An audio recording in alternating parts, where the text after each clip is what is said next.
Oh, we're living in the present, but our mind is in the past.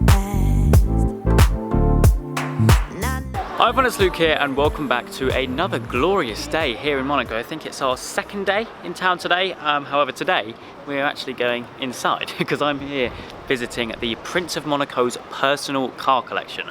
Over 100 cars varying from all eras for me to look at, and I cannot wait. It's been a while since I've done a Garage Goals episode, and it's always quite rare.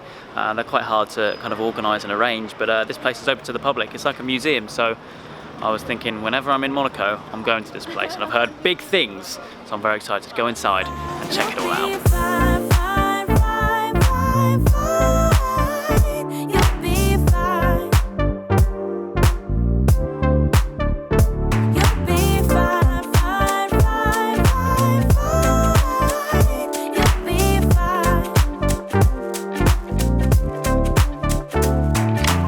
So like I was mentioning, there is a grand total of about 100 cars in here from, well, ranging from everything really. We've got some classic Ferraris, some classic Porsches, we've even got some F1 cars. It's not focusing, F1 cars over there. We've got some rally cars around the corner and some of the old classics, a few more Ferraris over there as well. So yeah, let's take a little wander around. We've got a couple of Porsches here. We've got a 908K here. This thing, according to this, only weighs 660 kilograms. That's nothing. Absolutely nothing. And then we have a Golf liveried 917K. Now this thing, when it arrived here at the museum, actually did a few laps around Monaco, which is just infinitely cool. Not sure if it's actually road legal or not, but yeah, that's very, very cool. We then move on to all of the Ferraris. Now this line really is rather special. So let's have a wander through. First off, we've got a 250 Cabriolet. Stunning, stunning car. Absolutely mint as well, look at that.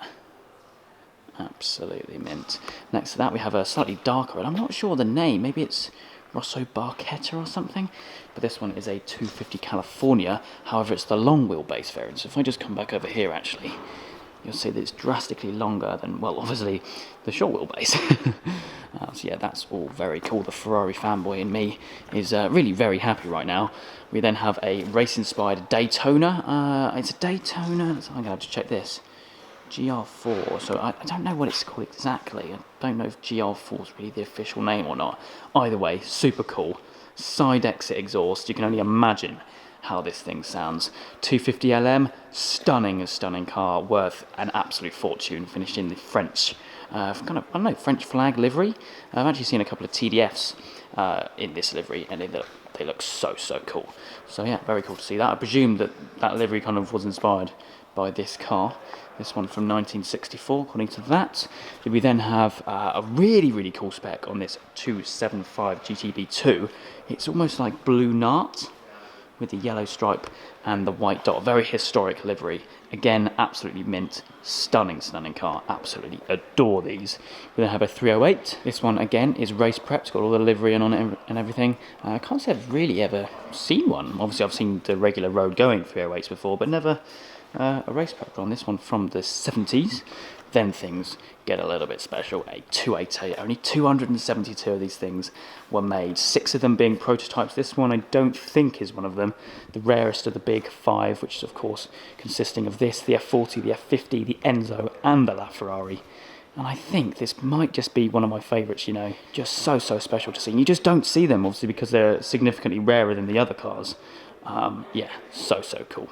We then have a Testarossa. This one is not, I don't know, how do I say this? It's not one of the very, very valuable ones because it doesn't have the one single flying mirror, which is kind of located at the top of the A pillar. This one's finished in red and cream, very classical spec, again, mint, and at the end, a 246 GT Dino. So yeah, not a bad lineup, eh? But if I pan around here, we see the other guys over there. We get literally a bit of everything. Got a few watches and stuff. It's all very cool. It's always cool when you visit a place like this, a car collection, and there's like memorabilia and just funky stuff everywhere. And then in bits like this, it's like, I don't know, it's kind of French army tank or something. Don't entirely know, but really, really cool. You can see the the differences between some of the stuff on show here. Another army vehicle of some sort. It's a Citroen. according to that. Oh, sorry, that's a Citroen engine. Oh, this is a Citroen as well, from 1929. Crikey. That's pretty cool, isn't it? Moving on here, we've now got some of the rally cars and F1 cars. This is super cool. Look at this. Now, I'm not too knowledgeable on exact names, so I'm actually going to have a little bit of a peek. Hello, hello. This is an F1 640 from 1989. I can only imagine how this thing sounds. So cool. Not sure who raced it. Oh, Mansell. Nigel Mansell, there you go. Look at that cockpit. Got a Rally Lancia, Peugeot, Citroen. And we'll get to those in a minute, actually. F1 cars. Lewis Hamilton raced this one, which you're fangirling about. What year? 2007. 2007. That's really cool because that car has probably been racing above us right now because the track is pretty much above us, which is very cool. We then have Raikkonen's car from 2001, back when he raced for McLaren. What else we got here? Slightly older ones from 1997. Damon Hill's car. Jordan from 2003. And it goes on. So cool because obviously you go to museums and car collections, you see road cars and supercars, but you don't really see collections very often with a range that this car collection does. Let me just look at that. So cool. And to think that most of these cars, if not all of them, have raced here at Monaco, just makes it a little bit cooler. Anyway, panning round. This is very cool. Very cool. We've got a little bit of a rally section. Let's go to the back first. Got a Metro 6R4. I saw one of these fairly recently, actually, the Octane collection back in the UK, for sale for like 560,000. Famous mainly because it has the twin-turbo V8 from the XJ220. And with a car this light, is it going to tell me how light it is? No, it's not. That's not annoying.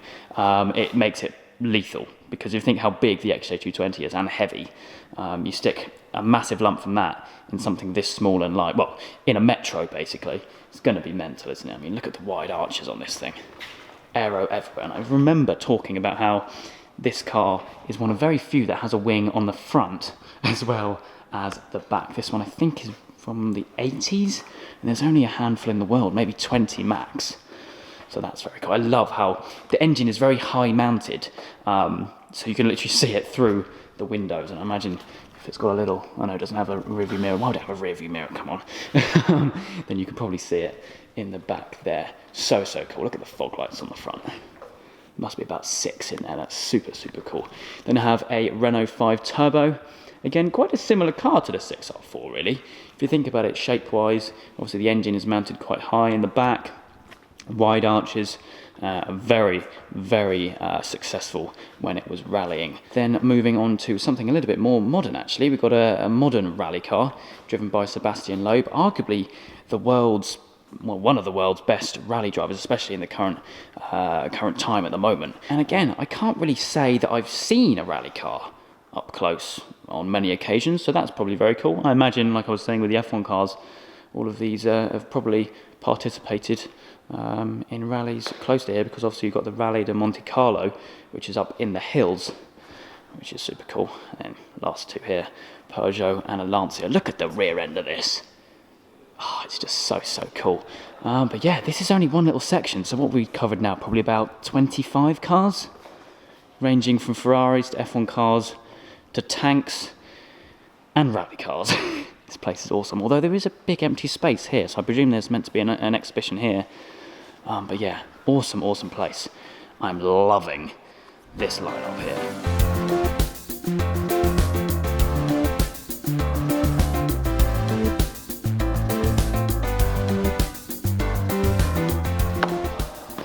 Moving on to another section. This is kind of the classic section, which, albeit I don't really know much about, I'm going to say that right now.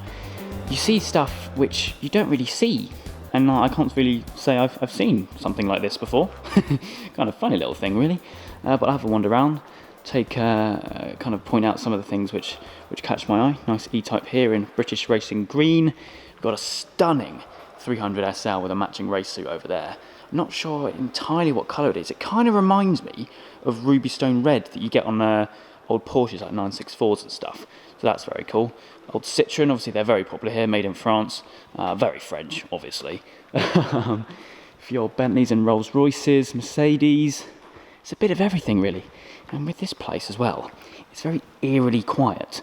And it only costed me, what, like €8 to get in here? And there's what, like 100 cars? That's all very cool. Old Mercedes from the 50s. And one from the 60s. Please do excuse my knowledge. I'm more knowledgeable on the slightly more modern stuff, I will say. But yeah, to be around all these, very, very cool. BMW Isetta, probably the only car in the world which has a door on the front. Really funny mechanism for the steering wheel, because obviously it's attached to the door. So it literally, like, I don't know, it's very tricky to work out, but little bubble car, very, very cool. That would suit Monaco more than most cars, I'd say. That would be very cool to see one of those driving. Look at this here. Is that paint, or is that actually? No, I can't tell. I don't know, but this is huge. What is this? Is it Cadillac or something? Chrysler. There we go. Learn something new every day. Moving down here, we've got some more stuff. I'll tell you what, this place is huge. Absolutely huge. Some old Fiats, old Renaults. Actually, let's have a closer look at this 300 SL, because it's absolutely stunning. I've never seen one in this colour. Be interesting to see if it's a one-off or not. Very rare. Focus. Only 18 out of 1400. Original strawberry red colour. So this is original colour. That's very special, because I think, or maybe it's been restored in its original colour, but to think that it actually rolled off the line in this colour. Very, very cool. Moving around, we've got some Bugattis. Not your average Bugattis, that's for sure. This one especially over here really caught my eye. Look at this. Completely original. So cool. Type 37A from 1928. Yellow lights. I love it when you see old cars like this, like really, really old cars, like from the 20s, like this one is, and they haven't been restored. They're not in perfect condition, but it just makes you wonder kind of where it's been and kind of the life it's had, Another Bugatti here from the 20s. Oh, hello. Oh, got some more Ferraris. Okay. What have we got over there? 512 BB? I think so, yeah. We've got a 250 Lusso, I think that is. I'll have to have a closer look at that. And then we have an F40. Look at this angle. Straight down to that twin-turbo V8. Massive intercoolers on it. I love how you've got that kind of plexiglass big kind of engine viewing area, shall we say. I kind of like with the new F8 Tributo how they've kind of harked back to that, and also the 4 lights at the back. Loving the triple exhausts. I'm not sure if that's tubey or not, but this one is very, very special, as I can tell that it's one of the first 50 off the line. Obviously, I think there's about 1,200 made in total, but you can always tell if it has Lexan windows. So the first 50 F40s that rolled off the line had Lexan windows, so that's how you know. But again, absolutely mint. I will never get bored of seeing an F40, especially in Monaco. Very well-suited car, that is for sure. Now, some other stuff over here, which I'm going to be honest, I really don't know much about, but look at the size of this. Imagine seeing this cruising through Casino Square. Mind you, it is Monaco, so I'm sure people won't really bat an eyelid too much. Then going down to the pre-war stuff, like almost some of the first cars made by the looks of it. Let's have a wander around here. Yeah, 1920s. 1920s. Look at this. This is really cool. This kind of reminds me of Brum. Do you remember that kids' TV show? Brum. Oh dear. Anyway, wandering round. 1911. Look at this propeller car. Let's have a wander and have a look at this. What have we got here? 1921 Helica. This is mental. This is certainly something you see every day. Awesome. Old Rolls Royce. Is that Rolls Royce 20? I think it might be.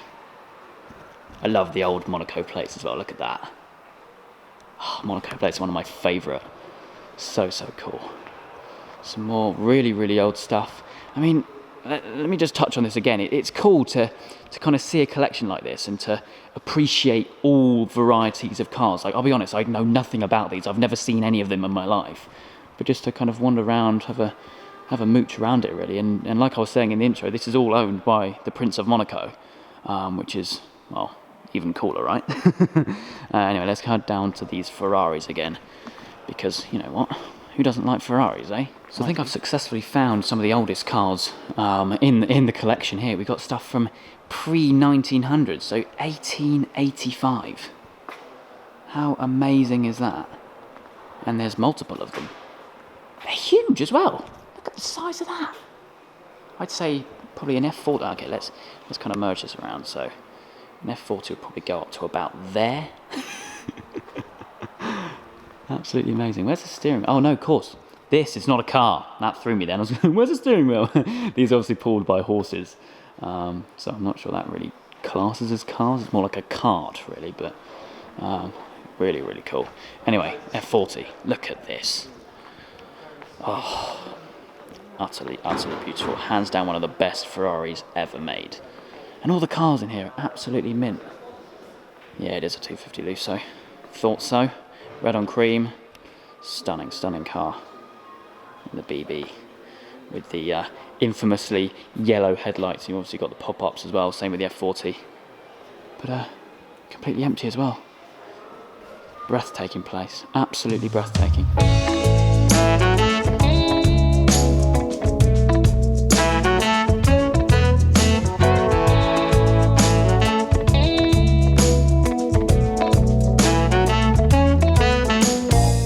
Cast your mind back to when I was in Paris a couple of months ago now for the RM Sotheby's auction. I saw one of Senna's helmets go up for auction. I think it sold for something silly like 110,000 euros. Now this is one of his from 1991, and I'm just wondering if this is the same one, whether the Prince of Monaco actually bought it. But how cool is this? You can see the wear in it. Because if this is the same one, I couldn't really get up close to it when it was at the auction because potential buyers were looking at it. You can just see the wear in it. Look at the chips on the top. Oh, focus, please, focus. There we go, look at that. Look at that. That is magical. And you got some pictures of the legend himself up around it. And then I presume when he was given the helmet, 31st of May, 92. How special is this? Wow. So there we go, that is a brief little walk around here of the Prince of Monaco's personal car collection, which is amazingly open to the public. Like I mentioned, it only cost me €8 to get in here and drool over all these cars. Just over 100 in total, ranging from Ferraris, classic and modern, to F1 cars, rally cars, vintage stuff, pre-war stuff, and stuff from like the 1800s, which is amazing. Stuff which arguably I don't know much about, but stuff which is really, really cool to see. And some of the memorabilia, like that Senna helmet from 92. So cool. It's kind of been my dream to kind of visit a collection in Monaco and film a Garage Goals episode here. So it's kind of a big tick on the old wish list here. But super cool place. I'm in Monaco for another few days, so expect some more stuff coming up soon. It's coming up to the weekend, so hopefully we'll see some more cool stuff and have some fun up in the hills. But for now though, I think I'm going to wrap today's video up here. I hope you guys have enjoyed. If you have, please do make sure you leave a like and make sure you subscribe. All the adventures still to come.